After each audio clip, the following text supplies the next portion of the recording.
ไปก่อนนะคะดูบรรยากาศของ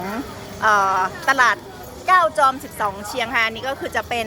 ชาวข่าวนะคะปิ้งย่างบาร์บีคิวสไตล์จีนค่ะก็จะแบบมาเรียงแบบนี้นะคะตรงนี้จะเป็นสักค่ะแทททูนะคะตรงนี้จะขายผลิตภัณฑ์ไม้อันนี้อะไรนะคะเต้าหู้ค่ะเต้าหู้เต้าหู้ของกินก็มาค่ะอันนี้คือจะเป็นยำส้มต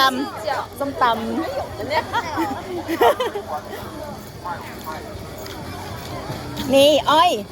น้ำอ้อยค่ะน้ำอ้อยเครื่องทำน้ำอ้อยนะคะตรงนี้ก็เหมือนกันมีกุ้งเต้นด้วยอ่ะกุ้งเต้นนะคะแล้วก็ตำต่างๆนะคะ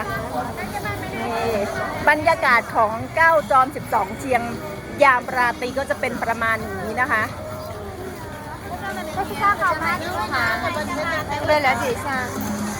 กาแฟลาวอีกแล้วอ่ะ